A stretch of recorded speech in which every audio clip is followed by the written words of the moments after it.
I'm Rashi Vats, and this is Fox 26 Crime Files. A Houston man says he is so thankful to be alive following a vicious robbery and carjacking. It was all caught on camera at his apartment complex on the southwest side. Fox 26's Randy Wallace has that story. It was May 7th, 4:30 a.m. Chris Octor says he pulled into his apartment complex at 9809 Richmond after leaving a bar in Sharpstown. I saw a car behind me but didn't think anything of it, but it turns out I was being followed home from that bar. As soon as Octor parks his car, you see three men kick and punch him. They were saying some pretty outlandish things. One guy was saying, oh, the police has already been called, and the other guy was saying, why were you touching my sister? I was like, I have no idea what's going on here. Octor watched one of the robbers driving off in his car. Tried to run back out and get on the hood of their car and keep them from leaving. But one of the guys jumped out, tried to get me off, tried to punch me a couple of times. After that, they just drove off and I fell off the car. You really fought back. You jumped on the hood of the car. I mean, you put yourself in danger. Looking back, it obviously wasn't the smartest thing. I was just kind of desperate. I was thinking I can't lose my car, can't lose my wallet, that sort of thing. But I knew that I was going to have a minute to just try to get in front of them and stop them before they had to get out of the gate. 5 days later, police recovered Octor's car and arrested a 16-year-old now charged with robbery and evading arrest. It's just a sad situation all around, and I don't want to ruin anybody's life, but justice should be served. And that was Randy Wallace reporting. Two people are caught on video stealing from all places a cemetery. It happened at the Earthman Memory Gardens in Baytown, and that's where we find Fox 26's Natalie He, who spoke to some families. It's despicable. It really is that people come and talk to their parents and loved ones, and somebody would come here and do that. Bill Gleason was one of many families who drove out to Earthman Memory Gardens Monday to check on his loved one's memorial after investigators released these surveillance photos. The Harris County Sheriff's Office says a white man and woman in their mid to late 30s are seen on surveillance around 10 p.m. May 25th, first cutting the lock off the gate, then entering the cemetery grounds to steal up to 60 metal vases meant for holding flowers before driving off. It's wrong. It's just wrong on 1,000 different levels to come in and take something that's a memorial for somebody that's passed. So I'm really hoping they catch them. That's not okay. Jan Harris rushed over to check on her grandparents and mother, who are all buried on the property. She says the vases are typically secured into the gravestones with a chain and can sometimes cost up to a few $1,000s. But Jan says the precious vases are often chosen specially for their loved ones, becoming invaluable and irreplaceable. My stepmother was in tears just because she could not understand. She just looked at me and said, that has to be the lowest thing that anybody could do. They call it like perpetual care and eternal rest, and it always looks so beautiful and cared for, and these poor people in their grief will be coming to bury somebody knowing that even this is vulnerable. You're vulnerable even in death. Now to anger over body camera footage that was shown to the family of Roderick Brooks, seeing the video while meeting with Harris County Sheriff Ed Gonzalez. Brooks was fatally shot by a deputy after reports of a shoplifting incident on July 8th. Fox 26's Sherman Dizelle spoke with the family, who says what they saw was confusing. Before Roderick Brooks is laid to rest tomorrow morning, his family spoke with Fox 26 about what happened in this meeting with HCSO. They say they're not asking for much, just full transparency about what happened. There's something wrong in Houston. You know how they say, Houston, you got a problem? We have a problem. Demetria Brooks Glaze says she's angry with what she saw at the sheriff's office. Body cam footage from Sergeant Garrett Harden, the deputy who fatally shot her brother, Roderick Brooks, on July 8th in Northwest Harris County. She says what she watched doesn't add up. When we seen Roderick after the autopsy, he had lacerations to the right side of his face. The video showed no fighting. Why would you show a grieving family your color commentary version of spliced up aspects of the footage? That's insulting. Family attorneys say they were shown two versions of the footage, one that was edited with commentary from a commanding officer describing the incident, and another version the sheriff's office told them was the raw, unedited version. Roderick's supporters are now having a hard time believing what they saw was factual. In the initial report, Sheriff Gonzalez says after Sergeant Harden pursued Brooks over shoplifting at a nearby store, a physical struggle over the taser between Brooks and the veteran deputy is what led to the shooting. In the unedited footage, you can hear the officer say after the shooting occurred, Roderick was able to take control of my taser. In the unedited footage, you see him place the taser in front of Roderick, and he relinquishes control of it while he's getting his service weapon to shoot him. There's also video moments after the shooting from an eyewitness the family says shows contradictions in the investigation. They also have a hard time believing Roderick tried to fight, saying he was not a violent man. Now, they say they're preparing to fight for him. But now it's on us.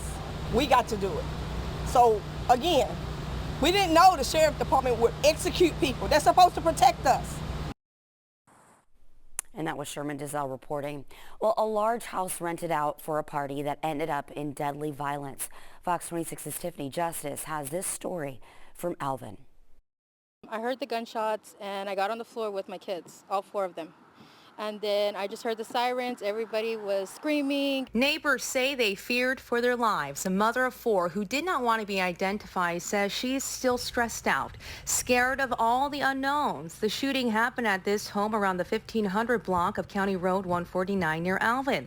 Police say 4 people were shot, 2 were life-flighted away, and a 23-year-old man died at the hospital. The neighbor we spoke to traumatized, saying she immediately hunkered down over her children. Protect my kids. That's the first thing that I was thinking about because they're the ones that live here. This is my home. This is our home, you know, and it was just too much. She heard the first round go off and then she heard again another one. Her mother also speaking with Fox 26. She was not able to get to her daughter because of the chaos. I was in shock that everything was going on and I couldn't get here. My grandson, one of them is autistic. You know, he has a lot of issues about coming back over here because he's scared. It'll be something that's going to traumatize her and my grandkids. Neighbors say the home is known as the party house on the block. Police say the property at the time was being rented through an online property rental company. Property owner came out and my daughter's like, no, what's going on next door, you should have more security. So you need to take more responsibility on who you rent next door or what parties you're having there.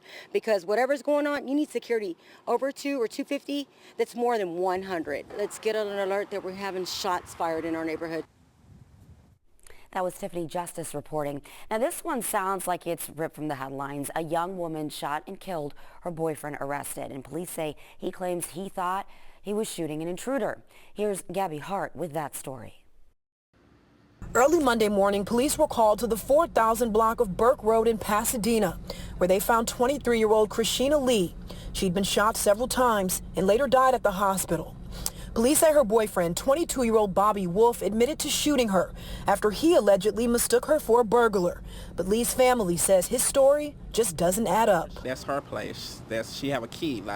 It didn't make sense. McCoy says when family entered the apartment after the shooting, they found evidence leading them to believe Christina was shot as she was inside of the bathroom. Common sense would tell you, how it went down. So the gunshots were in the bathroom door? It was in the bathroom door. It was 3 down here, 2 inside the restroom. You know how they have that counter over the toilet? Some people have the counter over the toilet. It was like a gunshot there, and it was one right here on the side of the wall. It was like he was just shooting, something like that. Into the bathroom? Yes, ma'am. While the door was closed, it looks like. Yes, ma'am. McCoy also claims that Lee was a victim of domestic violence during the relationship, making the suspect's story even harder for them to believe. If a burglar fit to come in your house, you fit to stop him at the front door. You know, it shouldn't get that far in the house. And what burglar goes into the restroom? I take it that it was an altercation. She ran to the restroom for cover or, for safe haven, and he just shot it up. Family says Lee worked as a dental assistant and was in school to further her career. The suspect is also the father of Lee's 2-year-old daughter. She wasn't home at the time of the shooting. She was a great mother. Family says now they're trying to find a way to explain to the toddler that her mother is never coming back. It's her niece. Does she understand yet? Has she been asking for her mom? Or Not yet. And that was Gabby Hart reporting. Well, a young migrant trying to support his family is chased in the dark, ran into the path of a hit-and-run car. Fox 26's Natalie He spoke with his family as they hope for justice. I just cried in here, and my mom was talking with him, die, you say die. Khadija and Rahab were in disbelief when investigators told them late Tuesday night that their beloved Omar had died. His mother says Omar woke up worried that day and didn't want to go to work. I feel like a bad thing. I didn't want to go to work. I don't wanted to go. I worry about you. Rahab says Omar would take the bus to and from his job as a cashier at a nearby store and often complained about how dark the area near Alieve Clothing Road gets at night. I say to him, don't walk. I will send you an Uber, but this day he didn't call me. Why he didn't call me? The family fled Egypt 3 months ago and moved to the U.S. to start a new life. His mother says Omar had to grow up early, picking up odd jobs since he was just a 10-year-old boy to help out financially. Wednesday was supposed to be his first day of school. I come to here escape from violence because they threatened me in Egypt that they will kill my son and will kill my daughter. His younger sister describes Omar as a loving, caring brother who loved basketball and ping pong. Took me to good places to play in it. He just gave me all of his love. Through all the hardships in their life, his family says Omar never stopped taking care of them, even visiting his mom in a dream last night to comfort her. I saw Omar near me because he used to hug me. He hugged me a long time, and I miss his hug. That was Natalie He reporting. Well, in a First on Fox report, we told you about a local contractor accused of taking people's money but doing little or no work. Well, we have learned that that contractor is charged with felony theft in 4 counties. Fox 26's Randy Wallace has that update. He's very charismatic. He's very charming. He can sell you something. And make you think you're going to get it. More than 60 customers of Michael Hurt's Texas Custom Barns have similar stories. The story that he told me, there's another victim that heard the same story a year ago, verbatim, exactly what I was told. Angela Walkett brought her to our attention last February. She got a judgment against him after all she got for her money was a pile of dirt. She soon found scores of other victims. You have teachers, you have a preacher, you have law enforcement. I mean, he has no morals at all. Are you kidding me? This guy's still doing this?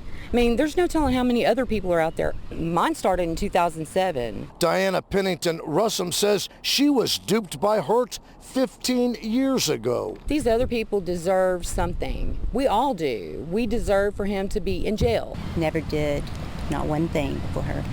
Had an excuse after an excuse. Elizabeth Munoz says her 25-year-old daughter gave Hurt more than 17 grand with nothing to show for it. It's heartbreaking as a mother.